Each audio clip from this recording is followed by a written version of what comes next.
Assalamualaikum warahmatullahi wabarakatuh. Selamat pagi Bapak Dosen Ahmad Nur Aziz, SPD MAK, selaku dosen pengampu mata kuliah manajemen pemasaran yang kami hormati, dan teman-teman sekalian kelas 4A akuntansi yang kami cintai. Salam sejahtera bagi kita semua. Semoga hari ini menjadi awal yang baik bagi kita semua dan kita semua diberikan kesehatan moral, jasmani, dan juga rohani di masa pandemi Covid ini. Masih tetap semangat toh menjalani perkuliahan walau melalui daring. Baik, sebelumnya saya akan memperkenalkan anggota kelompok kami. Yang pertama adalah saya sendiri, Alfi Midianto Pratama, dengan NIM 1803101144. Yang kedua ada Devika Tiara Putri dengan NIM 1903101006. Yang ketiga ada Indah Enggar Pramesti 1903101038. Dan yang terakhir ada Sari Kurniawati dengan NIM 1903101039. Di sini kami akan mempresentasikan materi bab penerapan konsep pemasaran. Langsung saja ke materi yang pertama, akan dijelaskan oleh rekan saya. Saya Indah Enggar Pramesti, NIM 38, di sini akan menjelaskan mengenai penerapan konsep pemasaran melalui perencanaan strategis. Pertama-tama, apa itu strategi marketing atau perencanaan pemasaran? Nah, perencanaan pemasaran merupakan sebuah proses manajerial atau bentuk persiapan untuk mengembangkan dan menjaga agar tujuan, keahlian, dan sumber daya sebuah organisasi atau perusahaan sesuai dengan peluang pasar yang terus berubah atau target yang telah ditentukan. Nah, tujuannya dari perencanaan strategis ini untuk membentuk dan menyempurnakan usaha serta produk perusahaan sehingga memenuhi target laba dan pertumbuhan. Di sini saya akan menampilkan sebuah diagram proses perencanaan strategis. Yang pertama ada misi. Misi merupakan langkah-langkah atau planning, cara bagaimana kita mencapai sebuah tujuan. Nah, dari misi ini kita dapat menggunakan analisa lingkungan eksternal dan juga analisa lingkungan internal. Nah, apa itu analisa lingkungan internal? Analisa lingkungan internal menggunakan analisa SWOT yang di dalamnya itu kita menganalisis strengths atau kekuatan. Di dalamnya kita memaksimalkan kekuatan yang dimiliki oleh sebuah perusahaan tersebut atau produk tersebut, dan kita bisa menganalisisnya melalui weakness atau kelemahan. Nah, untuk menganalisis tersebut kita harus mencari tahu atau meminimalkan kelemahan yang kita miliki. Nah, dari situ kita juga bisa menggunakan analisis lingkungan eksternal atau di luar perusahaan dengan menggunakan faktor opportunity atau memaksimalkan peluang. Opportunity itu peluang. Bagaimana kita mencari peluang yang ada di pasar. Nah, seperti itu. Lalu selain opportunity kita dapat menganalisis threat atau ancaman.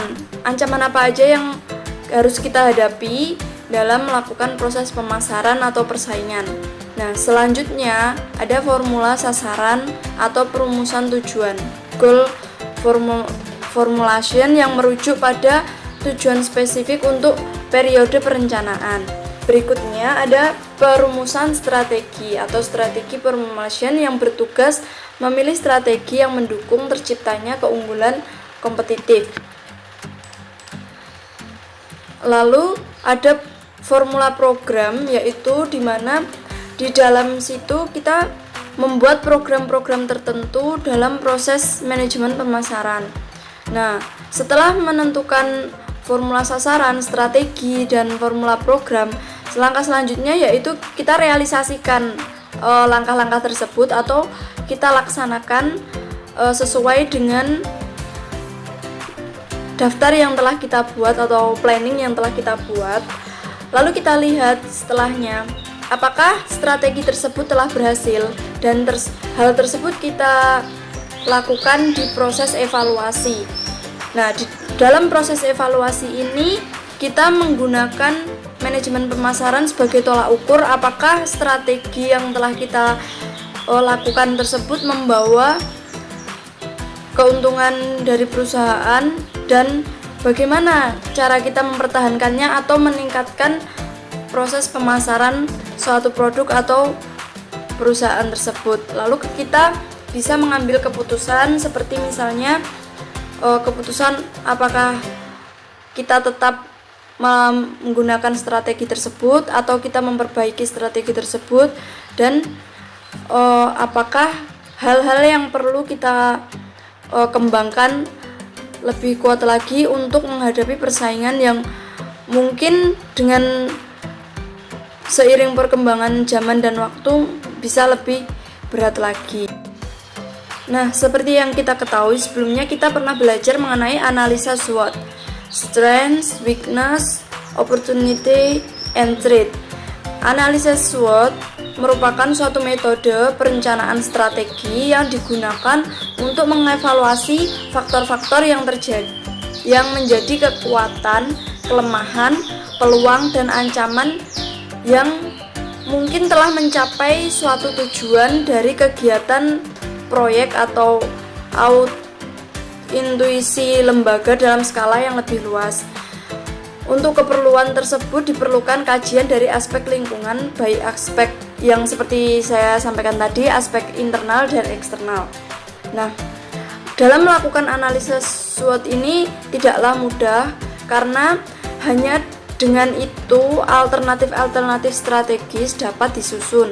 Kegagalan dalam analisis SWOT berarti gagal dalam mencari relasi dan titik temu antara faktor-faktor strategis dalam lingkungan internal juga eksternal, sambil mencari hubungannya dengan misi, tujuan, dan juga sasaran.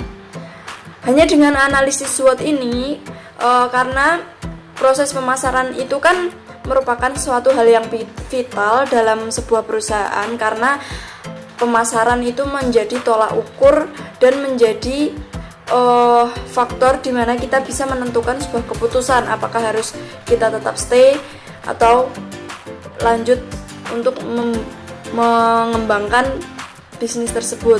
Nah, di sini salah satu model analisa SWOT yang merupakan rangkuman dari Kearns tahun 1992 seperti yang ada pada diagram analisis SWOT di samping ini, menampilkan matrik 6 kotak di mana 2 yang paling atas merupakan kotak faktor eksternal yaitu peluang dan ancaman, sedangkan 2 kotak sebelah kiri merupakan faktor-faktor internal yaitu kekuatan dan kelemahan, dan kotak yang lainnya itu merupakan kotak isu-isu strategik yang timbul sebagai kotak antara faktor eksternal dan internal. Yang pertama yaitu comparative advantage, yang kedua mobilization, yang ketiga investment atau divestment, dan yang terakhir demand control. Ada 4 strategi yang dari hasil analisis SWOT tersebut, yaitu strategi SO untuk menarik keuntungan dari peluang yang tersedia dalam lingkungan eksternal. Yang kedua yaitu strategi WO untuk memperbaiki kelemahan internal dan memanfaatkan peluang dari lingkungan luar. Yang ketiga, strategi ST yang digunakan organisasi untuk menghindari atau meminimalisir dampak dari ancaman dari luar perusahaan. Yang keempat, strategi WT merupakan taktik pertahanan yang diarahkan pada usaha memperkecil kelemahan internal dan menghindari ancaman eksternal. Nah, kita dapat memperoleh data eksternal dari lingkungan luar perusahaan, seperti misalnya kita melakukan analisis pasar, pesaing, dan kita mendapatkan informasi dari pemasok, pemerintah, dan kelompok kepentingan tertentu. Sedangkan data internal kita bisa memperolehnya melalui dalam perusahaan itu sendiri, seperti contohnya laporan keuangan, laporan kegiatan sumber daya manusia, laporan kegiatan operasional, dan pemasaran. Yang berikutnya ada faktor-faktor strategi eksternal, di mana di dalamnya ada 2 aspek, yaitu peluang dan ancaman, di mana setiap ancaman tersebut memiliki faktor-faktor yang mempengaruhinya.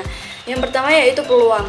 Peluang dapat dipengaruhi oleh perubahan struktur demografi atau bisa kita sebut sebagai pertumbuhan penduduk di suatu wilayah. Apakah penduduknya itu bertambah banyak atau malah berkurang? Di situ juga akan mempengaruhi peluang pemasaran.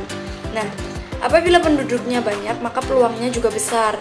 Begitupun sebaliknya, apabila sedikit, maka peluangnya juga sedikit. Yang kedua, faktor pembangunan ekonomi di daerah tersebut itu bagaimana? Apakah berkembang secara pesat atau malah menurun? Itu juga dapat mempengaruhi peluang pemasaran sebuah perusahaan juga. Berikutnya, aspek kedua yaitu ancaman. Dipengaruhi oleh meningkatnya peraturan atau kebijakan pemerintah. Kebijakan pemerintah seringkali berdampak sangat besar terhadap suatu perusahaan, seperti misalnya kebijakan tentang pajak. Nah, apabila pajak yang dikenakan itu tinggi, tentu saja itu akan mempengaruhi proses keuangan dalam sebuah perusahaan, dan tentu saja kita juga akan mengalami kendala di proses pemasarannya. Lalu ada faktor meningkatnya persaingan. Meningkatnya persaingan di sebuah daerah usaha juga merupakan faktor atau ancaman dari strategi eksternal tersebut. Lalu munculnya teknologi baru, perusahaan harus bisa mengejar atau memadai sistem teknologi baru, karena semakin lama teknologi akan semakin berkembang dengan pesat, dan disitulah terkadang kita juga bisa mendapatkan peluang yang lebih besar lagi, seperti misalnya sekarang banyak online shop seperti itu.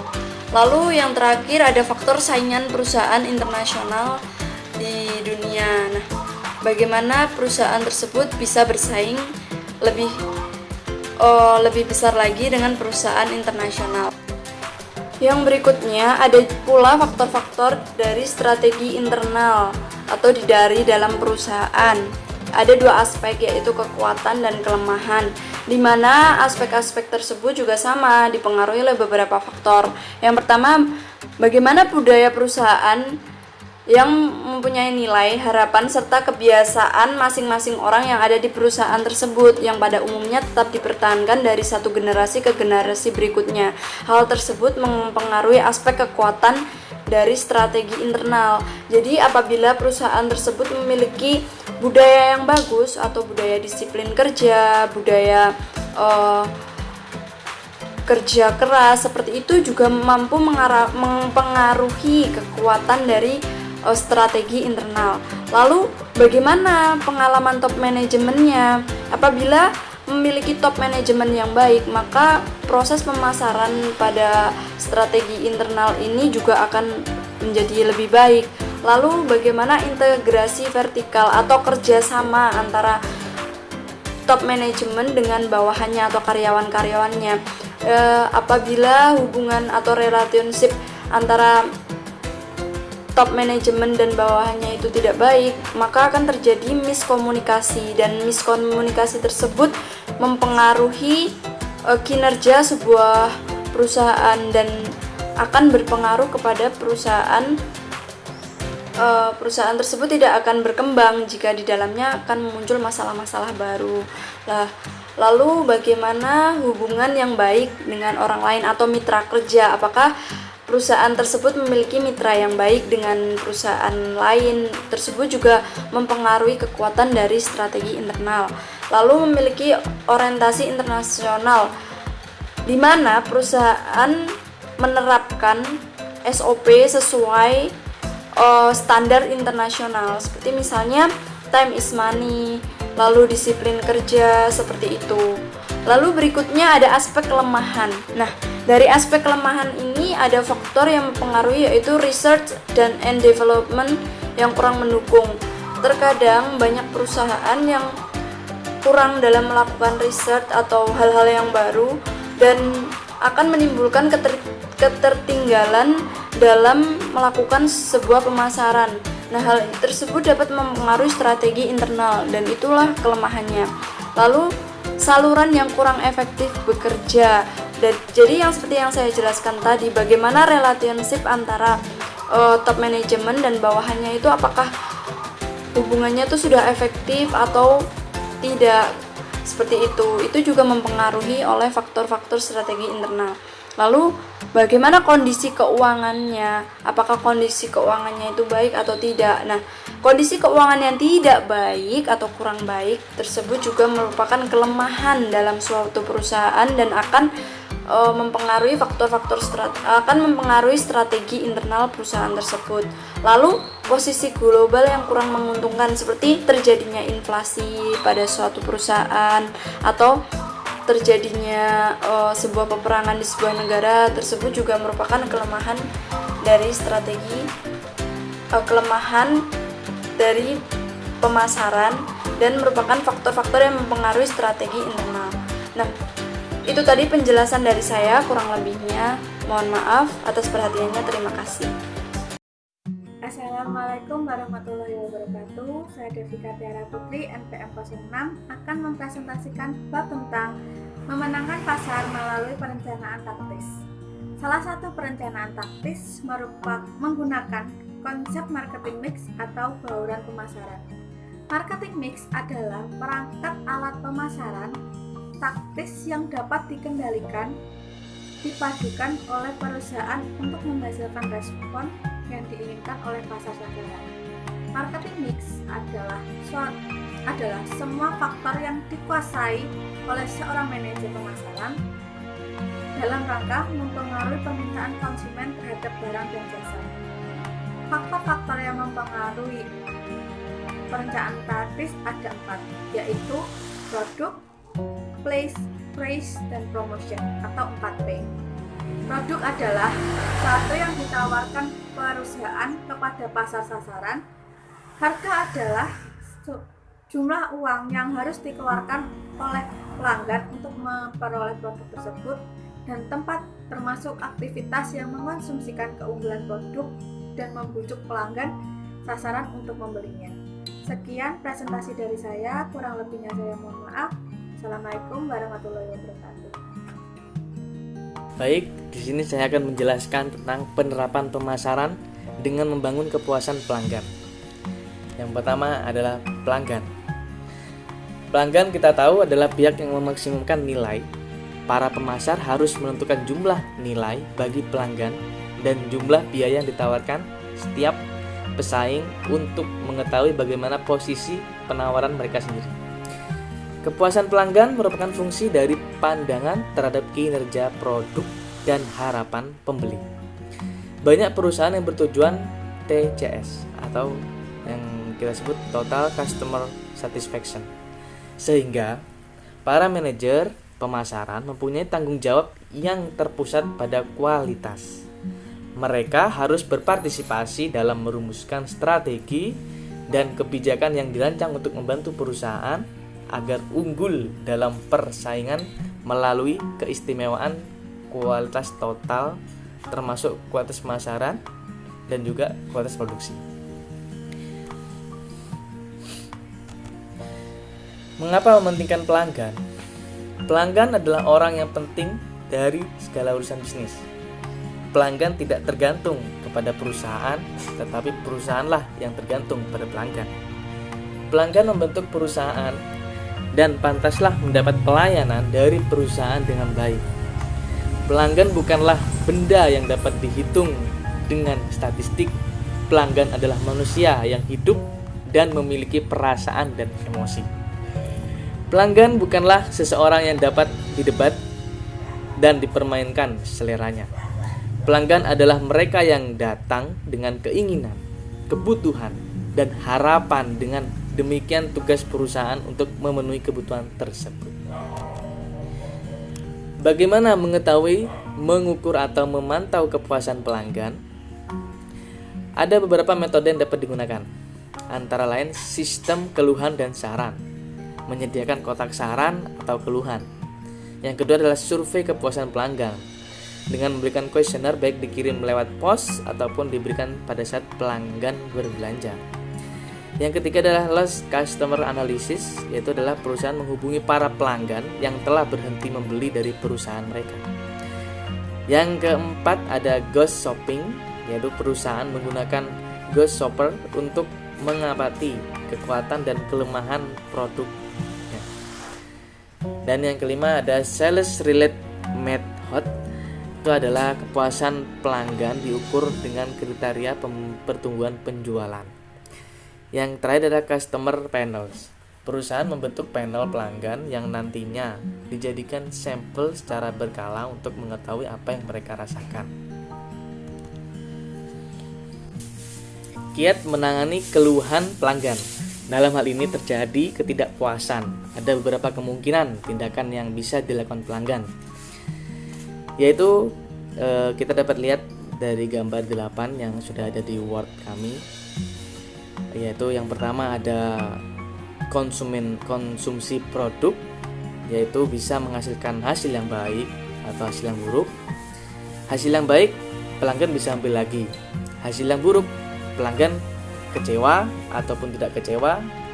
Dengan tidak kecewa mereka bisa mencoba lagi. Pelanggan bisa mencoba lagi. Kecewa, pelanggan pasti akan komplain atau tidak komplain. Ketika tidak komplain, ya tidak kembali lagi. Ketika komplain, mungkin melalui voice response, private response, atau third party response. Private response bisa menjadikan masalah terpecahkan. Bisa menjadikan masalah terpecahkan atau masalah tak terpecahkan. Jika masalah terpecahkan, konsumen akan mencoba lagi. Ketika masalah tak terpecahkan, tidak akan kembali lagi. Baik, di sini saya akan menjelaskan tentang voice response, yaitu adalah merupakan gaya penyampaian keluhan secara langsung dan atau meminta ganti rugi kepada perusahaan tersebut. Bila melakukan hal ini, maka pelanggan memberikan kesempatan sekali lagi pada perusahaan untuk memuaskan pelanggan. Yang kedua, risiko publisitas buruk dapat ditekan. Memberikan masukan mengenai kekurangan pelayanan yang perlu diperbaiki dan perusahaan hendaknya dapat memelihara hubungan baik dengan pelanggan. Private response merupakan tindakan yang dilakukan oleh yang dengan memperingatkan atau memberitahu kolega, teman, atau keluarganya mengenai pengalamannya dengan produk atau perusahaan yang bersangkutan. Umumnya, tindakan ini sering dilakukan dan dampaknya sangat besar bagi citra perusahaan. Third party response itu adalah tindakan pelanggan yang merasa dikecewakan perusahaan dengan meminta ganti rugi secara hukum, mengadu lewat media massa, dan secara langsung mendatangi lembaga konsumen atau instansi hukum dan lain-lain.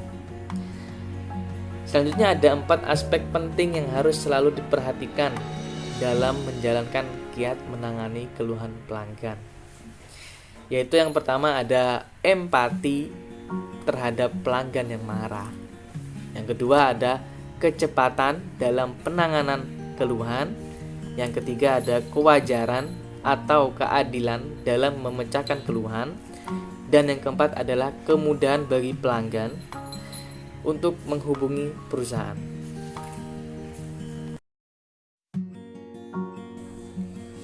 Assalamualaikum warahmatullahi wabarakatuh. Perkenalkan, nama saya Sari Kurniawati, NIM 1903 101039. Di sini saya akan melanjutkan presentasi dari rekan saya. Saya akan mempresentasikan tentang penerapan dengan memantau lingkungan pemasaran. Apa sih lingkungan pemasaran itu? Lingkungan pemasaran adalah istilah pemasaran yang mengacu pada faktor dan kekuatan yang mempengaruhi kemampuan perusahaan untuk membangun dan mempertahankan hubungan yang baik dengan pelanggan.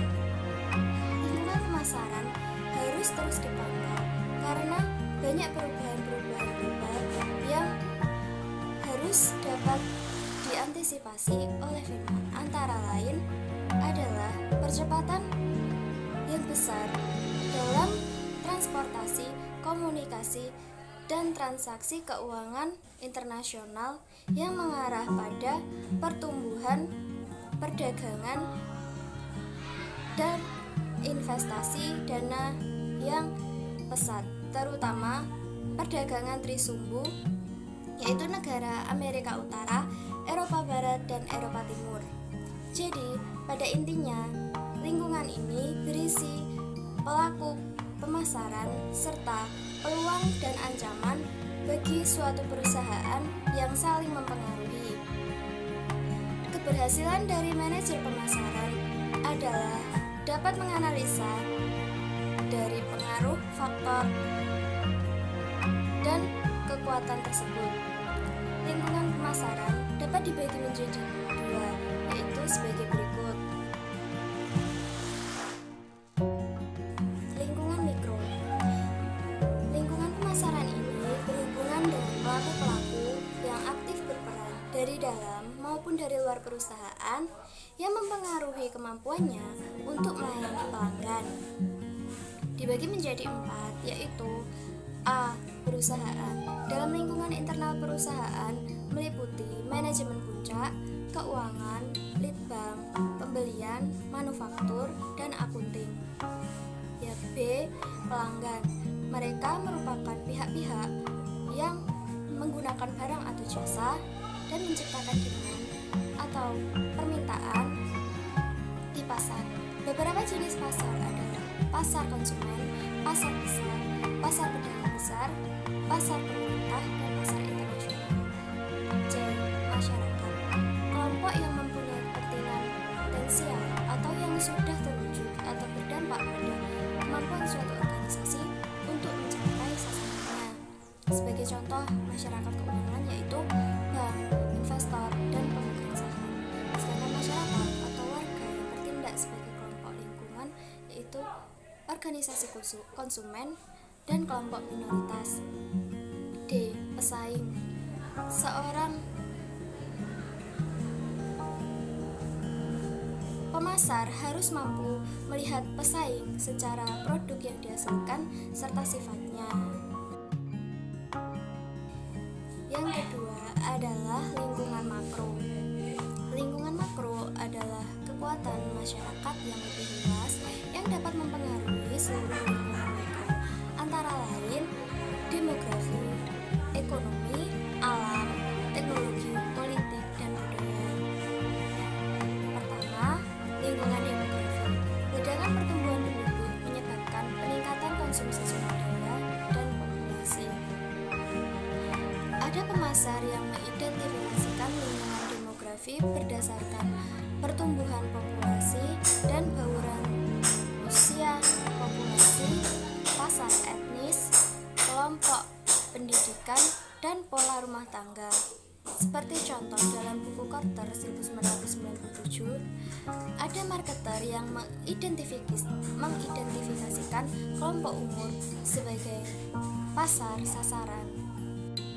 Lingkungan ekonomi, faktor daya beli masyarakat, serta tren belanja mempengaruhi lingkungan pemasaran. Adanya inflasi, fluktuasi, nilai tukar mata uang, naik turunnya pertumbuhan ekonomi, pembangunan daerah, dan sebagainya menjadi faktor-faktor pendorong perubahan dalam aspek ini. Pasar membutuhkan daya beli, dan daya beli tergantung pada pendapatan, harga, tabungan, hutang, dan ketersediaan kredit saat ini. C. Lingkungan alam. Yang harus dicermati adalah kekurangan bahan baku, biaya energi yang meningkat, dan tingkat polusi yang meningkat, dan peran yang berubah.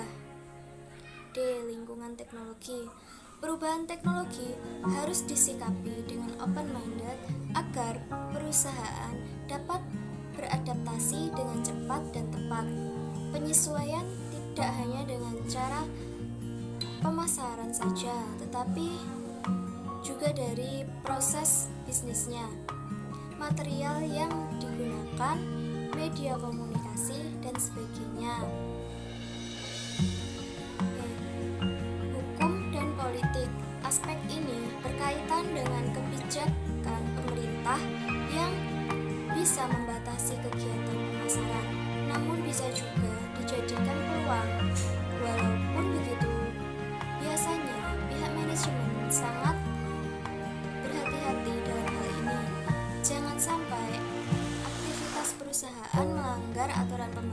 salah dan akhirnya merugikan perusahaan itu sendiri. Hal yang perlu diperhatikan adalah undang-undang perubahan peraturan serta kelompok-kelompok yang berkepentingan. Yang terakhir adalah lingkungan sosial budaya. Value, persepsi, serta gaya hidup masyarakat merupakan aspek sosial budaya yang mempengaruhi keputusan konsumsi. Perlu diingat bahwa aspek ini cukup sulit diubah dalam waktu singkat karena sudah tertanam sekian lama, bahkan secara turun-temurun. Oleh sebab itu, seorang pemasar perlu mengikuti kondisi yang terjadi. Jika ada perubahan, maka harus cepat merespon agar dapat menciptakan sesuatu yang bisa dikonsumsi oleh masyarakat. Teman-teman sekalian, apakah sudah memahami isi materi dalam presentasi kali ini? Kami harap ya. Terima kasih untuk Bapak Ahmad Nur Aziz selaku dosen pengampu manajemen pemasaran telah memberikan waktu bagi kami untuk mempresentasikan. Semoga materi yang kita sampaikan bermanfaat bagi kita semua. Selanjutnya kami akan membuka sesi pertanyaan di Google Meet. Kurang lebihnya kami mohon maaf. Kami pamit undur diri. Terima kasih. Wassalamualaikum warahmatullahi wabarakatuh.